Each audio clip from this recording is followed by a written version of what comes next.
To start things off, we're going to look at Ezekiel 38. Now in verse 8 and verse 16 we can see that this is clearly talking about the latter days. So in Ezekiel 38 verse 8 it says, "After many days thou shalt be visited, in the latter years thou shalt come into the land that is brought back from the sword." And then in verse 16 it says, "And thou shalt come up against my people of Israel as a cloud to cover the land. It shall be in the latter days." So we can see here for sure that this is concerning a prophecy that will take place in the latter days or the end times. So can we tell that we're living in these latter days? Yes, we can. Verse 8 and verse 12 speak of Israel being restored. As we've seen previously, after many days thou shalt be visited, in the latter years thou shalt come into the land that is brought back from the sword, and is gathered out of many people against the mountains of Israel, which have always been waste, but it is brought forth out of the nations, and they shall dwell safely, all of them. So that's talking about Israel coming back to the land, which happened in 1948. And in verse 12 it speaks of, "To take a spoil and take a prey, to turn thine hand upon the desolate places that are now inhabited, and upon the people that are gathered out of the nations, which have gotten cattle and goods, that dwell in the midst of the land." So Israel is back in their land as a people. And again, this happened in 1948. So in verses 8 and 12 we can also see a controversy over the mountains of Israel. This is the area known as the West Bank. We also know that from verse 12 in Ezekiel 38 that Israel become wealthy. They are also to be dwelling safely within the land. Verse 11 speaks of that. Here we can read, "And thou shalt say, I will go up to the land of unwalled villages. I will go to them that are at rest, that dwell safely, all of them dwelling without walls, and having neither bars nor gates." And out of all of these focal points, the only one that hasn't happened yet is the dwelling safely without walls and gates and bars. This one is still to come. So and what is this prophecy concerning? Well, it concerns an invasion of Israel in the latter days. Here in verse 2 we can read, "Son of man," which is Ezekiel, "set thy face against Gog, the land of Magog, the chief prince of Meshech and Tubal, and prophesy against him." And in verse 8 it starts off with, "After many days thou shalt be visited." So in between verse 2 and verse 8 it tells you about all the nations that are gathered against them with armies, a conglomerate of nations that join forces and visit Israel, otherwise invade. And we can see here from a map of Europe that the Bible speaks of Gomer, Magog, Meshech, Tubal, Togarmah, Ethiopia, Libya and Persia are all involved in this alliance, and Israel is the target. So when this conglomerate of nations comes against Israel, we see here in verse 13, "Sheba and Dedan and the merchants of Tarshish, with all the young lions thereof, shall say unto thee, Art thou come to take a spoil? Hast thou gathered thy company to take a prey, to carry away silver and gold, to take away cattle and goods, to take a great spoil?" So mentioned here is Sheba, Dedan, and the merchants of Tarshish, with all the young lions thereof. So who is Tarshish? This is what we want to concentrate on in this video. We'll get to Sheba and Dedan and the young lions. But who is Tarshish in modern times? Tarshish is found in 24 verses in the Bible, ranging from Genesis, Kings, Chronicles, Esther, Psalms, Isaiah, Jeremiah, Ezekiel, and the book of Jonah. We can narrow this down to historical and prophetical. We have ancient names in Genesis and Chronicles, time of the kings, obviously in Kings and Chronicles, and Jonah, time of Ezekiel, prophecy of Tyre, in the latter days, and in the kingdom age. And in the kingdom age is when Christ comes, so we've got Psalms and Isaiah mentioning Tarshish.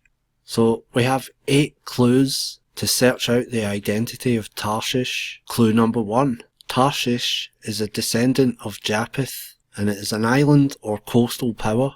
And as we can see here, Japheth is all the European nations. Shem is the Middle Eastern and Eastern nations. Ham is the African nations to the south. So Tarshish is a descendant of Japheth, so he's one of these nations, either an island or a coastal power. So, just to read up on this, the sons of Japheth. Japheth is the son of Noah. Sons of Japheth: Gomer, Magog, Madai, Javan, Tubal, Meshech, and Tiras. And if we skip to verse 4, we see the descendants of Javan. So there we have Tarshish is one of the descendants of Japheth. Clue number 2.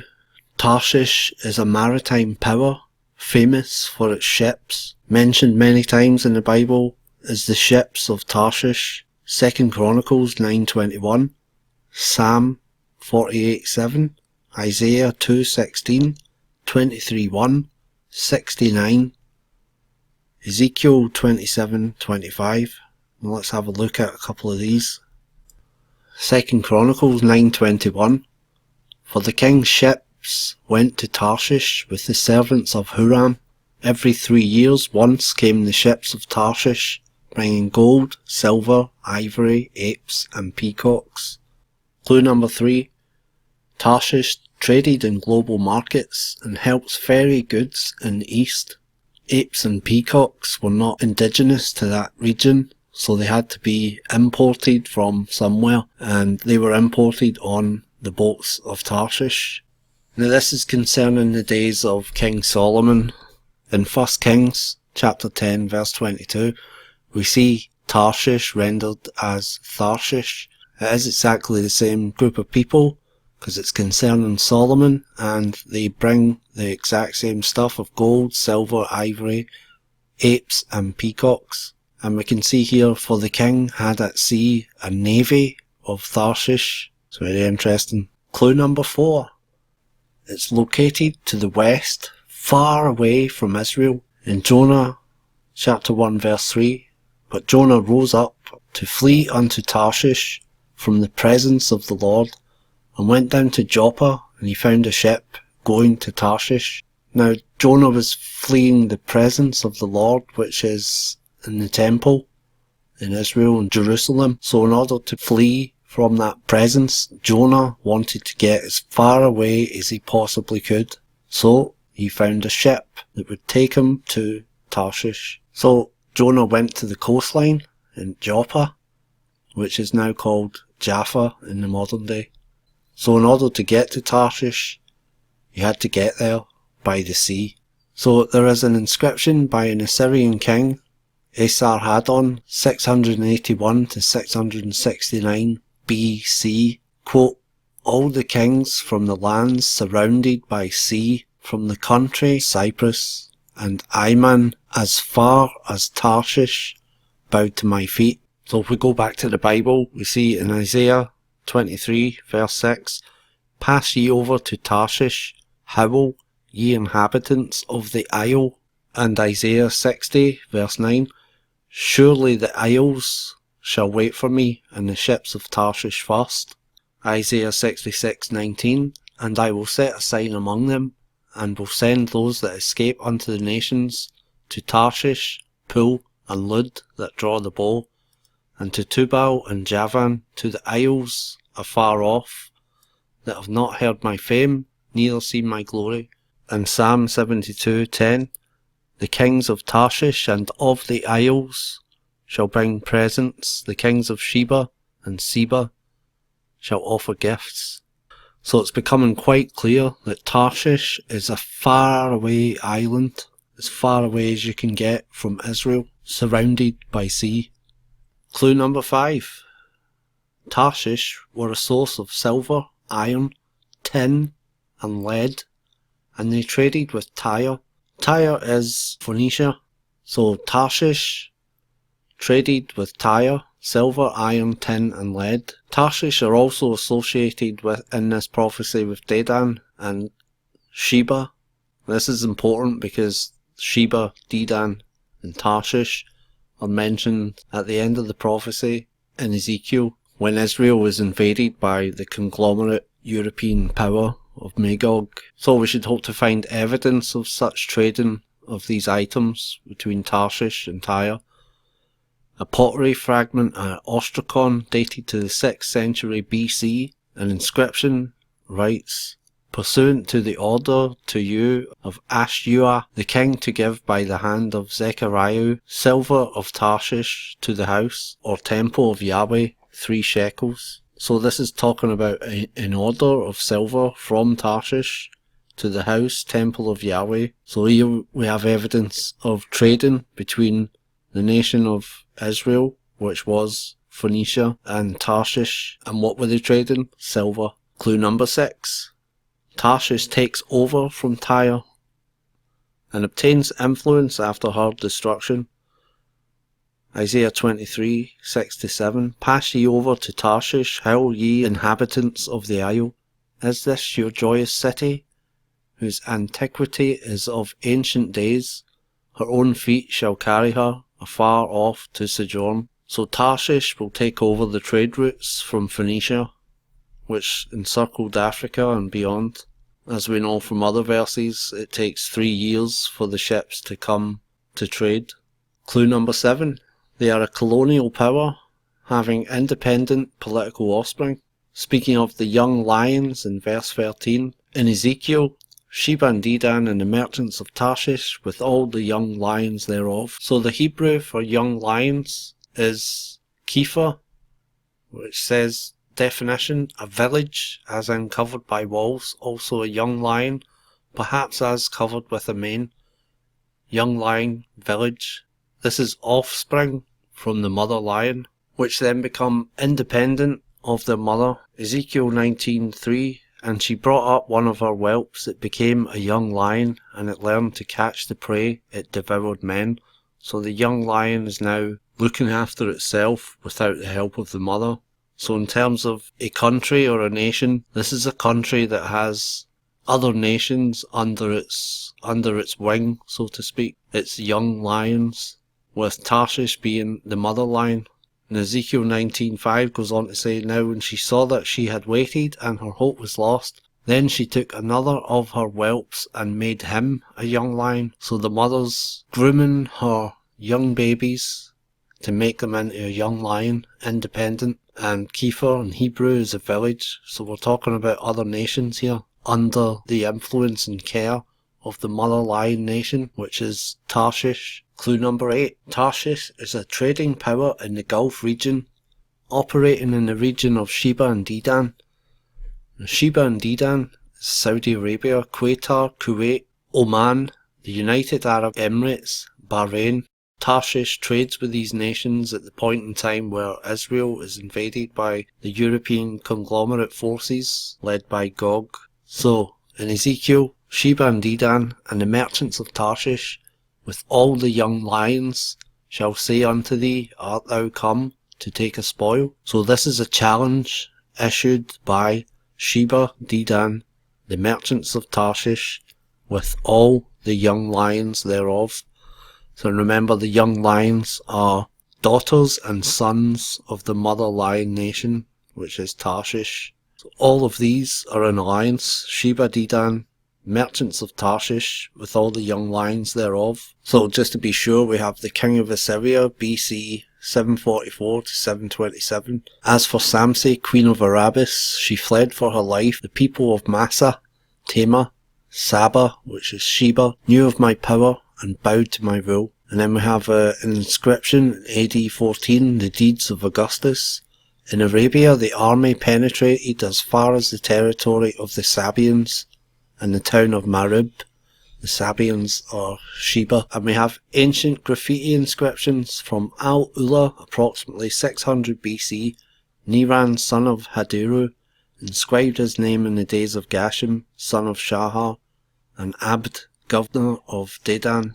So let's go over the clues one by one to see who Tarshish is. And I'm going to propose to you that the United Kingdom of Great Britain is Tarshish of the Bible. So the question we have to ask ourselves, does Britain fit Now let's find out. Clue number 1. Is Britain a descendant of Japheth? We can answer that unequivocally yes. We are one of the nations in that region. Clue number 2. Is the United Kingdom a maritime power, famous for its ships? Absolutely. We are master builders of ships, world famous, stretching back into the myths of history itself. Clue number 3. Did we trade in global markets? A 3,000-year-old shipwreck shows European trade was thriving in the Bronze Age. The vessel sank off the coast of near Salcombe in Devon, is thought to date from 900 BC. Engineer Jim Tyson, who took part in the dive, said, "It shows definite communications and trade. These people were trading as we would these days." So Britain did trade in ancient times, and this is the time of Ezekiel. Clue number 4. Is Britain located to the west, far away from Israel? This is absolutely true. Tarshish, or the United Kingdom of Great Britain, is the furthest away that you could get from Israel, and it is an island. So, clue number 5. Is Britain a source of silver, iron, tin and lead, and did it trade with Tyre? So you got to ask yourself 3 questions with this. Does Britain have these minerals? Were they mined in ancient times? And were they traded with the Phoenicians of Tyre? Britain is indeed a rich source of these minerals. Ironstone from Gloucestershire, lead from Derbyshire, cassiterite tin-based mineral, Cornwall, native silver in Scotland. And you can see a Roman industrial mining map. We have tin, silver, lead, iron, gold, copper. So we indeed do have these metals, and tin in particular is very, very rare. Tin was essential for the Bronze Age, so somebody was mining it in those days, and the Bible tells us it was a nation called Tarshish. So the Roman sources of ore does indeed list Britannia as sources of silver, tin, lead and iron, which is the descriptions given in the Bible about Tarshish and what they trade in. So Roman metal ingots have been found in Britain with Roman stamps on them.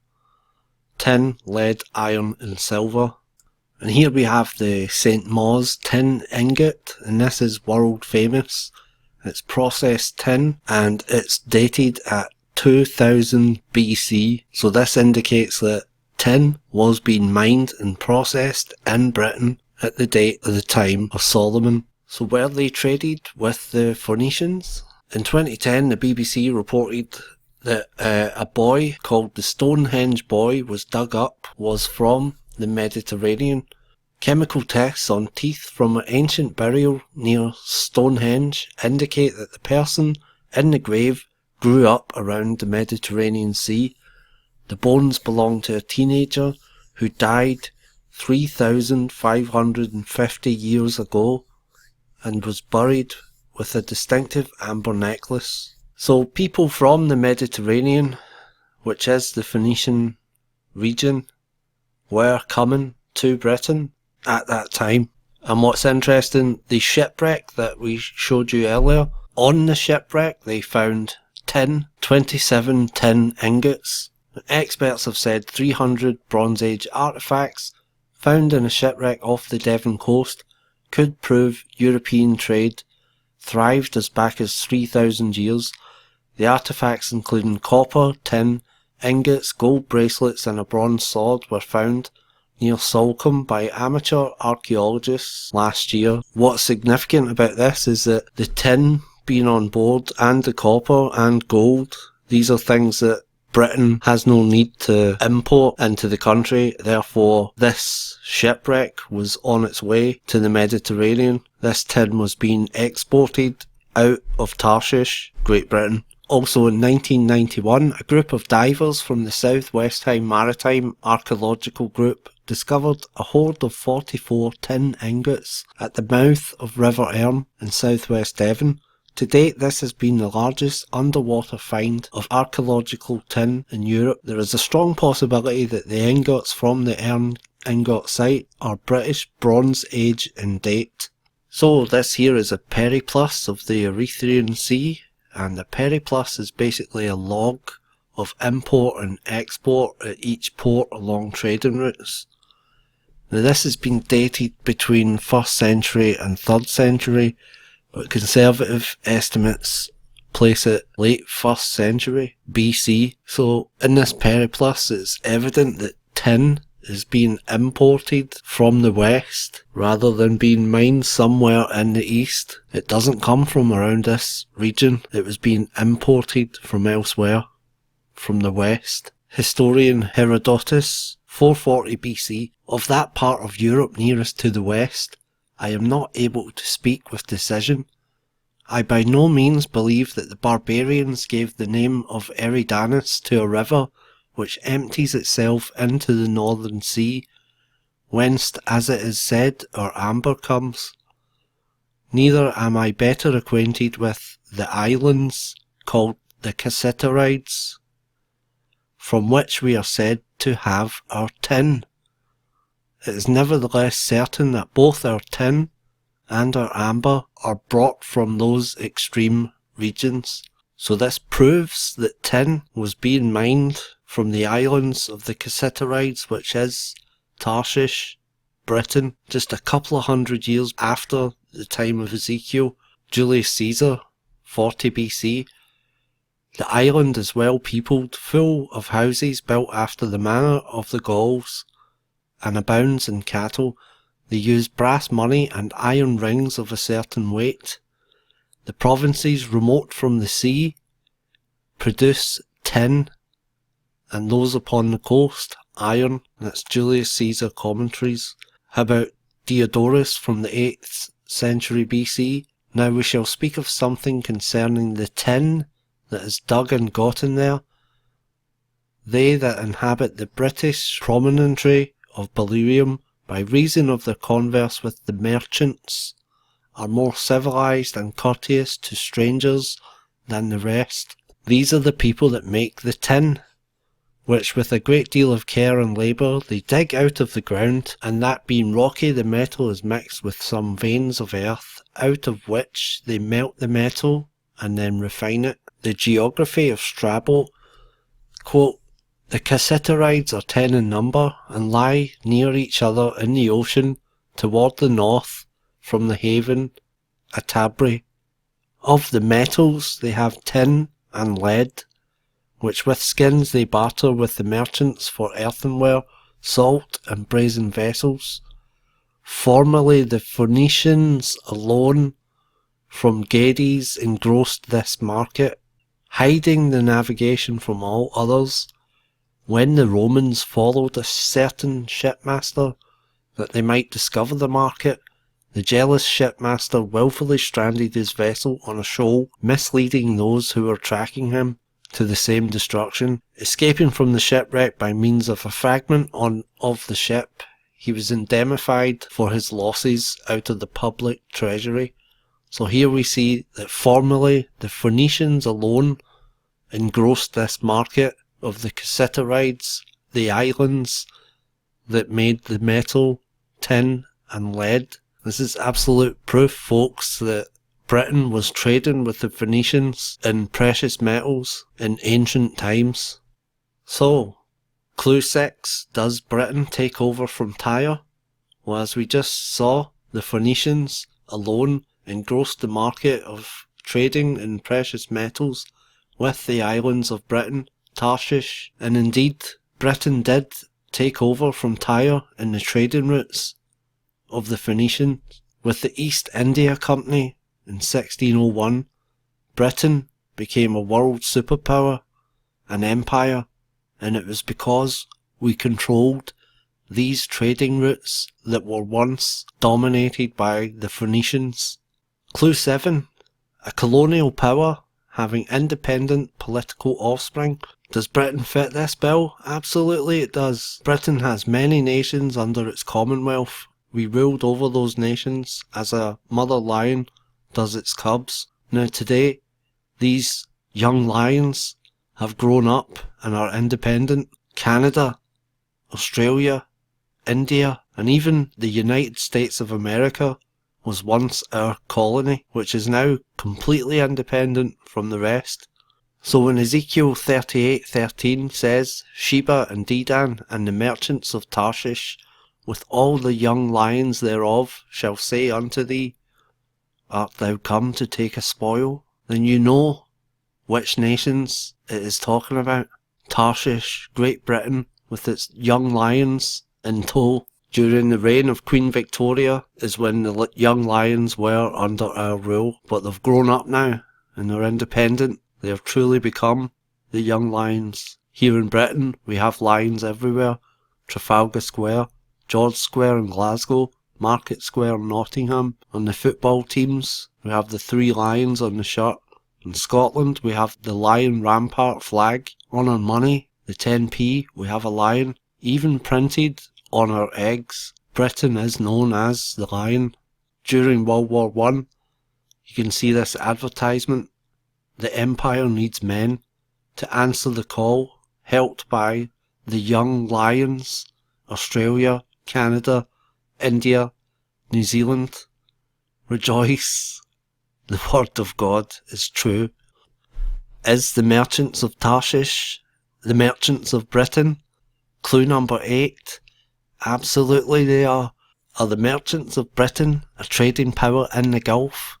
The UK looks to boost security ties and contracts in the Gulf. Sheba and Dedan. Britain's Foreign Secretary William Hague confirmed on Saturday that his country is looking to pivot back to the Gulf. This is in 2013.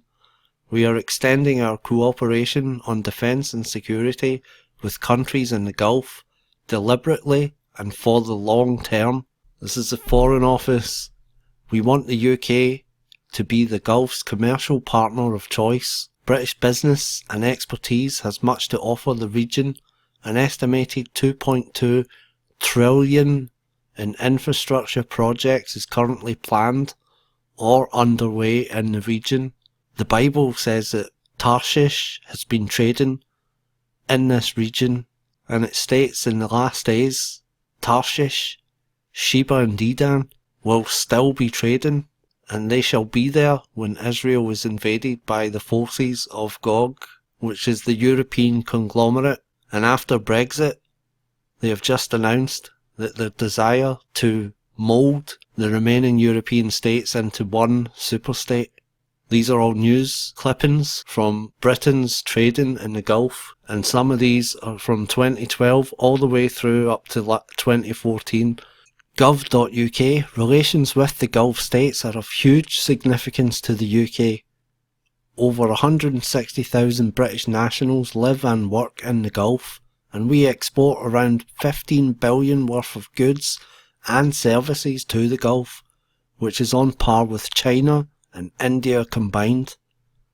But this is mutually beneficial investment from the Gulf and in the UK economy, totaled around 2.25 billion in 2011.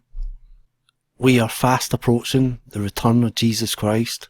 The second coming is near.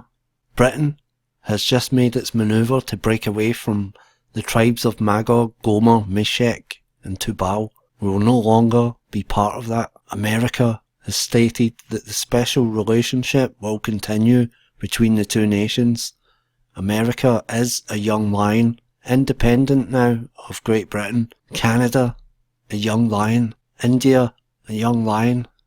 Australia, a young lion. These nations shall oppose the invasion of Israel, and in the end, Tarshish shall deliver gifts to Christ. Psalm 72:10 says, The kings of Tarshish and of the isles shall bring presents, and the king of Sheba and Seba shall offer gifts. This is the return of Jesus Christ that it's talking about.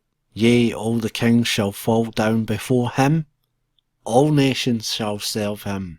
In Isaiah, surely the isles shall wait for me, and the ships of Tarshish first, to bring thy sons from afar, their silver and their gold with them, unto the name of the Lord thy God, and to the Holy One of Israel, because he hath glorified thee.